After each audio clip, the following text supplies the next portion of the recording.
Hello, welcome to my kitchen. Today I'm making chicken marsala. This happens to be one of my favorites, and it's my bonus daughter Christina's favorite too. As a matter of fact, she is on her way over and we are going to enjoy this together. Not so much her dad. He wouldn't touch this with a 10-foot pole. And that is the truth. I've got some chicken breasts that I have pounded thin. The chicken breasts come so large and they're not even. You've got a really fat side and then you've got a skinny tapered side. Therefore, it's almost impossible to cook them evenly. And I have just worked these until they're nice and even, and that's perfect for the chicken marsala. Now I'm going to give this just a little bit of love and get a little bit of SMP on here. And you know what, let me go ahead and just put some of this all-purpose flour. This is going to help thicken our marsala sauce really well and also just give a nice color and texture on these breasts. Now, the other side. I have my saute pan on medium heat. I've just turned it on, so it's probably not quite hot enough yet, but I am going to go ahead and add a tablespoon of butter to this. I'm going to add more, but this will be good for right now. And I want that to melt. Ooh, there we go.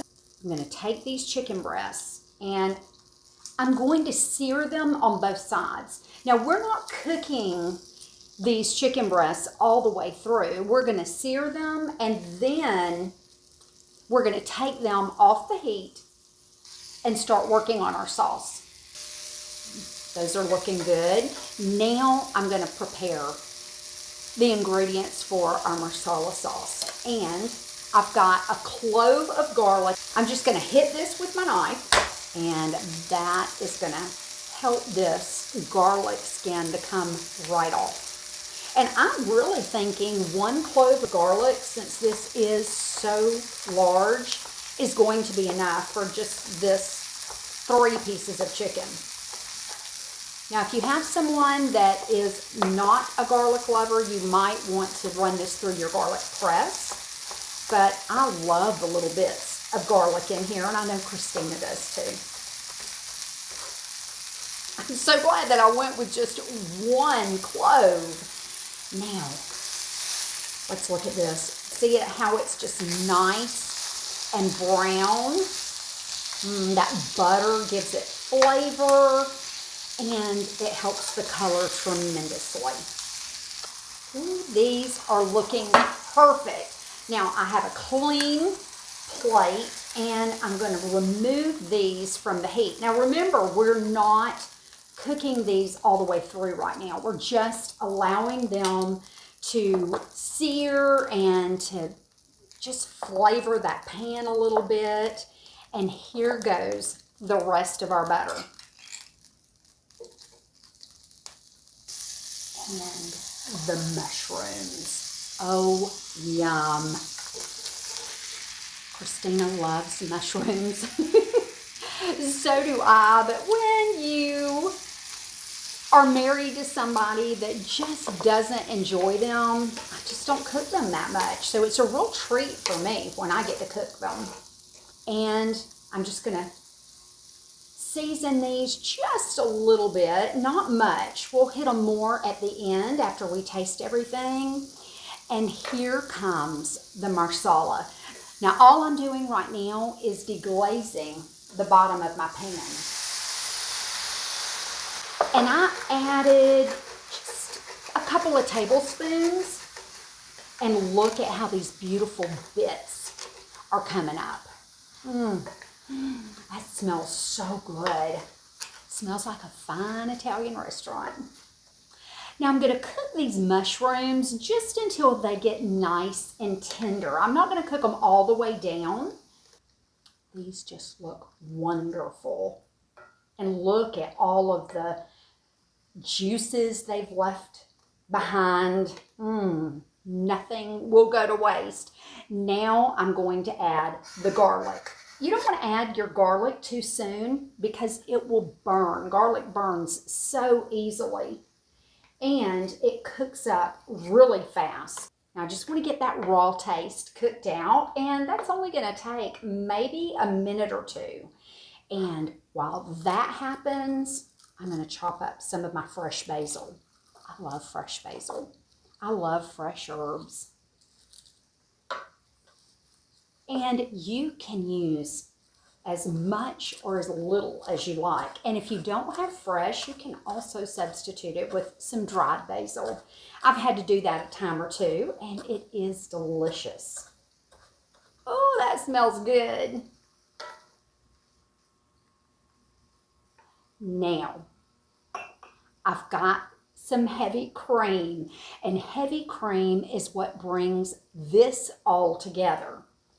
And I'm just going to drizzle this right over these mushrooms, and that wasn't even a quarter cup. I may add the rest of that at the end, but I think this is going to be good for right now. And back in these chicken breasts go. And we're going to finish the cooking process. That's one of the reasons why you don't have to cook the mushrooms down so much too, because they're going to continue to cook with this chicken. Oh, and I want all of those delicious juices in there. And last, I'm going to add just a little bit more of the marsala.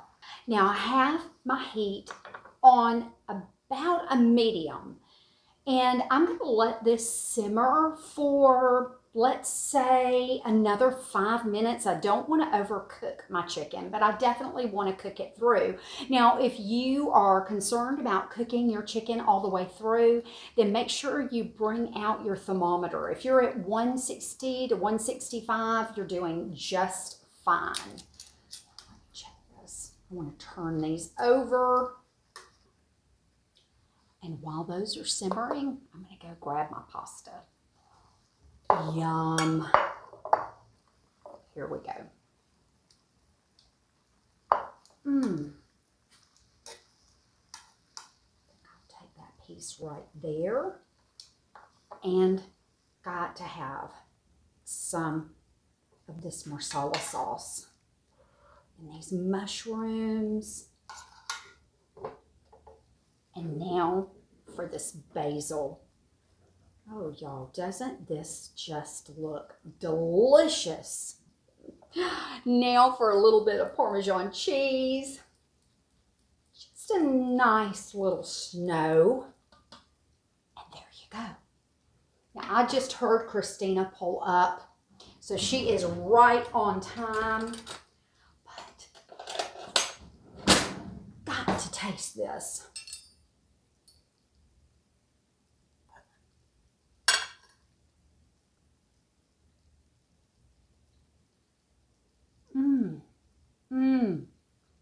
This is absolutely perfect. The chicken is nice and tender and full of flavor, and that marsala is subtle but yet smooth, and the creamy sauce, it just doesn't get better than that. Well, you're a blessing to me. Thanks so much for watching today. Will you press that like button and share this video with your friends? And also make sure you're following me at Kathy's Southern Kitchen on Facebook, YouTube, and my new website, KathySouthernKitchen.com. Well, the table is set, the French bread is in the oven, and it's time to eat. I'll see you next time. Bye.